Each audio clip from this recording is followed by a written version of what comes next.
O Senhor esteja convosco. Ele está no meio de nós. Proclamação do Evangelho de Jesus Cristo segundo Lucas. Glória a vós, Senhor. Naquele tempo, Jesus saiu da sinagoga e entrou na casa de Simão. A sogra de Simão estava sofrendo com febre alta e pediram a Jesus em favor dela. Inclinando-se sobre ela, Jesus ameaçou a febre e a febre a deixou. Imediatamente ela se levantou e começou a servi-los. Ao pôr do sol, todos os que tinham doentes, atingidos por diversos males, os levaram a Jesus. Jesus colocava as mãos em cada um deles e os curava. De muitas pessoas também saíam demônios, gritando: Tu és o Filho de Deus. Jesus os ameaçava e não os deixava falar, porque sabiam que ele era o Messias. Ao raiar do dia, Jesus saiu e foi para um lugar deserto. As multidões o procuravam e, indo até ele, tentavam impedi-lo que os deixasse. Mas Jesus disse: Eu devo anunciar a boa nova do reino de Deus também a outras cidades, porque para isto é que eu fui enviado. E pregava nas sinagogas da Judeia. Palavra da salvação. Glória a vós, Senhor.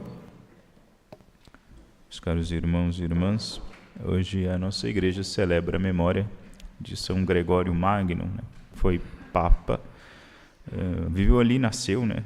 No século XVI e entrou depois de ter se tornado prefeito de Roma, inclusive, era uma pessoa muito bem colocada na sociedade romana, daquele período final da Era Clássica, início da Idade Média, foi prefeito de Roma e depois, abnegando-se daquela vida, ouviu, atendeu aquele chamado que Jesus fez aos apóstolos, vinde e segue-me, e seguiu a Cristo, indo até o encontro dele, querendo enclausurar-se no mosteiro para lhe viver exclusivamente da companhia de Nosso Senhor, como assim fizeram tantos outros santos, grandes santos da igreja, como Santo Agostinho, enfim. E querendo, desejoso ele de uma vida solitária, com esse cultivo espiritual, conviveu ali um tempo ali nessa vida monacal, porém ele foi chamado ao episcopado e por fim, foi chamado a ser Papa, a ser o sucessor de São Pedro, a lidar, aquele que lidava agora com meditações, com estudo, era um homem muito estudioso. Agora São Gregório Magno lidava agora com políticos, com futilidades, com muitas vezes com besteiras, lidava com guerras, enfim. O homem que queria ficar ali somente rezando, encontrando-se com Cristo, agora foi obrigado a pastorear o rebanho. E fez isso muito bem, Tanto é que ele, que outrora não tinha tanto contato assim, com o povo, não, com instrução, vai escrever um livro importantíssimo para nós chamado Regra Pastoral, delineando, o que deve estar no coração de um pastor, o que deve estar na inteligência de um pastor, o que eles devem fazer, o que os padres, os bispos precisam fazer, como precisam viver, como devem ser esclarecidos, qual é a forma de vida dessas pessoas, que são sentinelas, foram colocados como sentinelas no meio do povo. A importância de São Gregório, ele é um santo doutor, a importância dos santos doutores está justamente naquilo que eles venceram, Nós temos aí algumas categorias de santos, Nós temos as virgens, nós temos os mártires e temos esses santos doutores, Os mártires são aqueles que, por meio do martírio, por meio do sangue, eles venceram o mundo. O mundo nos seduz, o mundo nos promete mundos e fundos, o mundo quer nos fazer sonhar, quer nos tornar gananciosos, etc. O mundo, de algum modo, nos ilude com aquele veneninho da serpente, querendo que nós acreditemos que nós somos deuses, que é uma mentira tremenda. E os santos mártires, eles vencem essa sedução, abrem mão do mundo, derramam, entregam essa sua vida terrena em função, em virtude daquela vida eterna. As virgens, elas vencem a carne. A carne tem desejos loucos, frenéticos, e as virgens, por meio de uma virtude, por meio de uma força, elas dizem não aos impulsos carnais. Virgem não nasce casta. Elas se forçam a serem castas, elas se forçam a dizer esses nãos que elas dizem para esses impulsos carnais.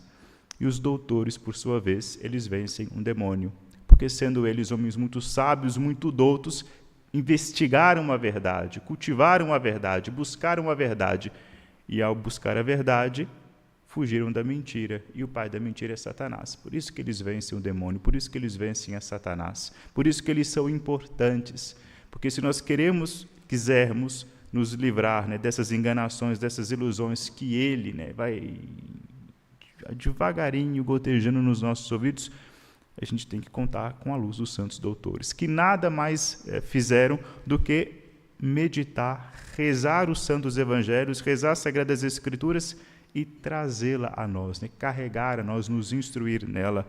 Foram eles que tiveram cuidado de tratar a palavra de Deus como ela merece ser tratada, como um mistério. Eles não foram de modo temerário até o encontro com a palavra de Deus, não. Eles meditaram nela, demoraram, mediram os pesos, as medidas, e a partir disso que eles introduziram dentro deles mesmos, dessa palavra que caiu nos corações deles e gerou um fruto, que eles vão começar a ensinar, a educar o povo, a conduzir aquele povo que lhes foi confiado ao caminho da salvação, ao caminho da vida eterna. Né? E meditando sobre essa vida dos santos doutores, como é que Satanás tem vencido no mundo nosso, no mundo de hoje, na pós-modernidade. Tem vencido. Só que o grande problema, aí também outra ilusão dele, que existem pessoas que podem até ficar felizes com a derrota, com a vitória, não é, com as vitórias de Satanás nas batalhas que ele tem travado, não. Quanto mais cresce a vitória de Satanás, mais cresce a derrota do homem. Porque não pense que ele está aí, né, para nos tirar da garra, né, para nos salvar, para nos libertar, etc. Não. Ele está aí para nos escravizar e nós bem sabemos disso. Com as suas mentiras, com as suas seduções, ele nos escraviza, como fez com nossos primeiros pais, como fez com Adão e Eva. Mentiu para os dois, fez com que eles traíssem o coração do Deus que os havia criado e depois, como consequência, eles amargaram a vida, né? Tiveram uma vida que outrora era boa, prazerosa, e tornou-se uma vida dolorosa, né? Porque a serpente foi lá e fez com que a perversidade, a feiura entrasse no coração do homem, entrasse no coração do ser humano. O primeiro pecado cometido por Eva, não é? Foi a mentira, né? Eva, quando conversa com a serpente, o que ela faz? Ela mente para a serpente, antes mesmo de ter mordido o fruto. Então, muito antes dela ter mordido lá o fruto da árvore proibida, Eva já tinha pecado, porque a verdade ali já tinha sido expulsa do seu coração. A serpente já havia entrado no espírito de Eva e ali feito a sua obra, ali ter feito a sua confusão, ali ter armado a sua armadilha.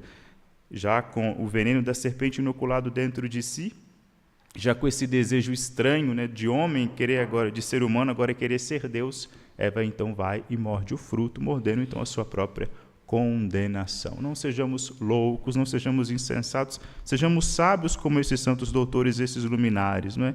Que encontraram que a verdade está em Deus, a verdade é Cristo. Encontraram na loucura, no escândalo da cruz, a sabedoria que regeu as suas vidas e assim tiveram força, tiveram coragem, tiveram ímpeto de denunciar, de gritar aos quatro cantos do mundo as armadilhas que estão aí armadas para nós, os efeitos danosos que consistem numa vida que é vivida afastada do Evangelho, afastada da Boa Nova, como é enferma a vida de quem não está na companhia de Cristo, né? Como aqui a sogra de Pedro, né? Tanta gente cai nessas enfermidades, está entorpecido, porque a sogra de Pedro, ela não conseguiu, como uma boa dona de casa, ela não conseguiu nem sequer levantar para receber aquele que entrou na casa dela, porque estava ali entorpecida. O pecado, ele nos entorpece, o pecado, ele nos enfraquece. Somente Cristo, o único que pode nos curar dessa febre aqui, que nos deixa acamados, né? Nos impede de correr, nos impede de buscar a vida verdadeira, é só Cristo que consegue nos obter essa cura, consegue, por meio da sua graça, por meio da sua virtude, da sua santidade, nos curar, né? Dessa enfermidade, de toda doença, de toda prisão, de toda a cadeia. O que nós precisamos ter é fé, fé verdadeira, crer na sua palavra, crer na sua promessa, crer na sua bondade, na sua misericórdia, crer no seu perdão. Que o Espírito Santo assim nos ajude. Glória ao Pai, ao Filho e ao Espírito Santo. Como era no princípio, agora e sempre.